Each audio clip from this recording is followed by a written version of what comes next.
आजचा शेड्यूल असा होता की मम्मीची मावशी आहे, त्यांची सासूबाई, त्यांचा 80वा बड्डे होता. तर तिथं आम्हाला खास इन्व्हिटेशन दिलं होतं. तिथं आम्ही गेलो होतो. आमच्या प्रत्येक कार्यक्रमामध्ये मम्मीची मावशी म्हणजे माझी आजी, तिची मुलं हे प्रत्येक वेळेस आलेले आहेत. त्याच्यामुळं आपल्यालासुद्धा त्यांच्या कार्यक्रमात जाणं हे गरजेचंच होतं. गेल्या गेल्या त्यांनी स्टार्टरपासून सुरुवात केली. जवळजवळ 10 ते 11 प्रकारचे स्टार्टर होते. गेल्या गेल्या सर्वांना ड्रिंक्स होते. सिया तिथं छान अशी खेळत होती.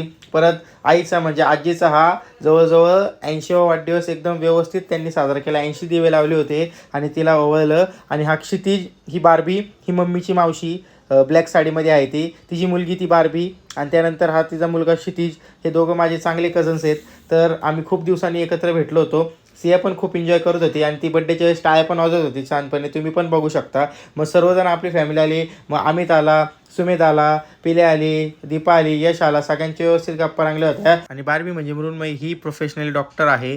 तर डेंटल डॉक्टर आहे ती. ते करता करता तिच्या मैत्रिणीने आणि मिसेसने एक छोटासा व्यवसाय सुरू केलेला आहे. तो दाखवलंच मी तुम्हाला. आणि हे आहेत मम्मीचे यांचे मोठे मामा. हे आहे तिचं Mr and Mrs bake house. इथं ती चीज केक आणि केक्स बनवती. तर खूप छान तिने बनवले होते. आम्ही ते पण टेस्ट केले. त्यानंतर हे बघा सर्व काउंटर, इथं ड्रिंक्स काउंटर होते जिथं तुम्हाला कोल्ड ड्रिंक्स वगैरे भेटतील. हे बार्बिक्यू नेशन जिथं स्टार्टर होते भरपूर 10-12 प्रकारचे. त्यानंतर पाणीपुरी, पिझ्झा, पास्ता, अशा प्रत्येक गोष्टी तिथं व्यवस्थित अरेंज केलेल्या होत्या. स्टार्टिंगला जेवणासाठी सॅलेड होतं. त्यानंतर आपला शिरा होता. त्यानंतर एक मँगो रसमलाई रोल होता. परत भाजी 2 प्रकारच्या होत्या, फुलके होते, रोटी होती, कुलचा होता, राईस होता, परत दाल खिचडी होती, आणि त्यानंतर दहीवडासुद्धा होता, पानसुद्धा होतं, आणि त्यानंतर आईस्क्रीमसुद्धा होती. तर खूप छान जेवण होतं. आणि जावळे फॅमिलीने आम्हाला बोलवलं होतं, त्यासाठी त्यांचं खरंच खूप मनापासून आभार.